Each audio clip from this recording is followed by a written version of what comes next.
350 বছরের প্রাচীন জমিদার বাড়ি মুচিরাম ঘোষ থেকে মন্ডল জমিদার হওয়ার ইতিহাস রয়েছে।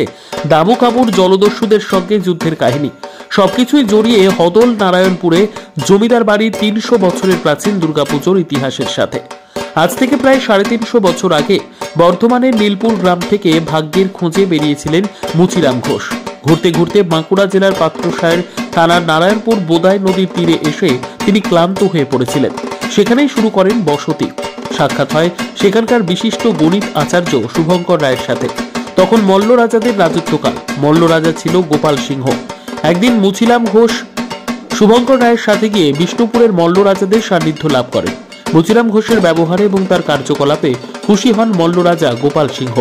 মল্ল রাজাদের দাক্ষিণ্যেই দামোদরের উপনদী বোদায়ের তীরে বিশাল এলাকার জমিদারি লাভ করেন তিনি। বাঁকুড়ার হদল ও নারায়ণপুর গ্রামের মাঝে বিশাল জমিদার বাড়ির প্রাসাদ তৈরি হয়। আরও পরে ব্রিটিশদের কাছ থেকে ওই এলাকার মোট 7টি নীলকুঠি ইজারা নিয়ে নেয় মন্ডলরা। কথিত আছে সে সময় বোদাই নদীতে নীল বোঝাই করা বজরা ভাসিয়ে দূর দূরান্তে তা রপ্তানি করত মন্ডলরা।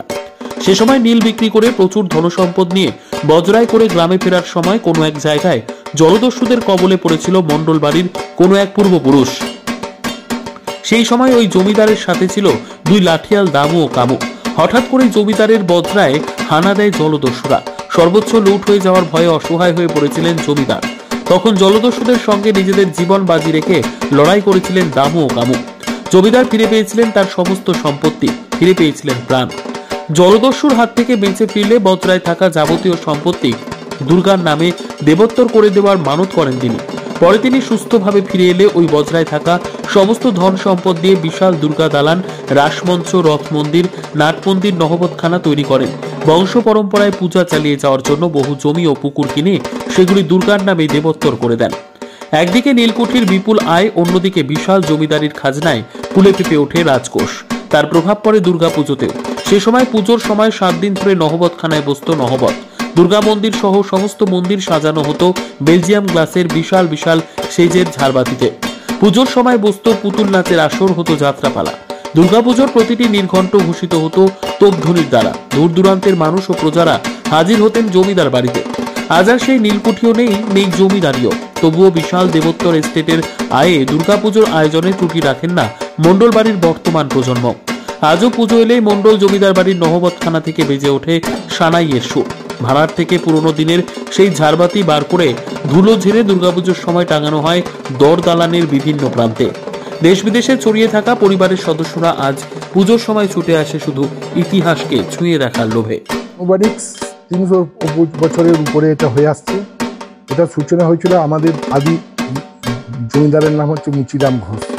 তিনি বর্ধমানের নীলপুর, বড় নীলপুরের ওখানে তার গিয়েছিল। তিনি আস্তে আস্তে ওনার এসে হদল বলে এক গ্রামে উনি বসতি স্থাপন করেন।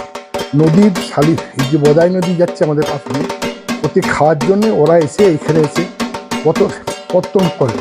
তারপরে আস্তে আস্তে আমাদের জমিদাররা বংশ পরম্পরায় ঠাকুর প্রতিষ্ঠা করে এক এক মন্দির স্থাপন করে পুজো আরম্ভ করে। আমাদের এইটা ছিল বর্ধমান রাজার আন্ডারে।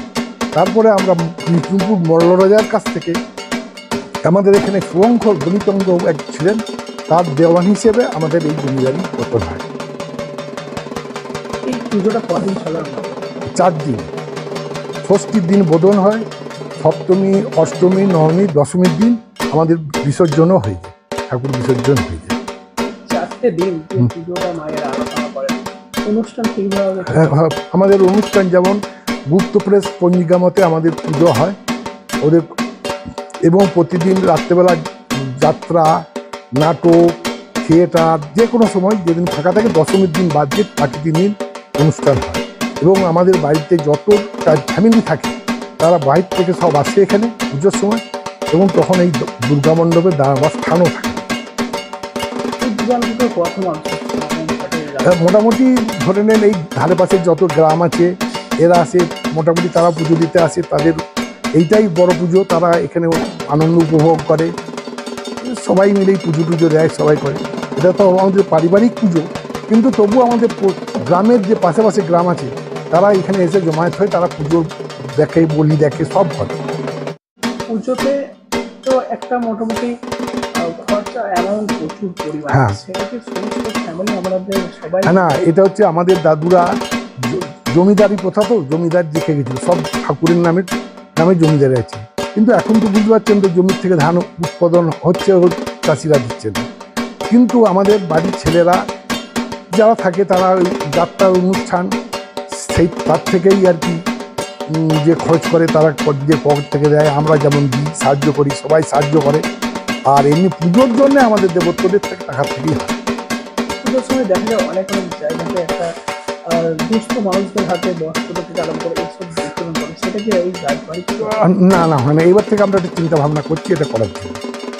আমরা যদি হয়ে যায়, আমার নাম আশিস কুমার মণ্ডল, আমি এখন বড়মণ্ডল দেবত্ব এস্টেটের ম্যানেজার।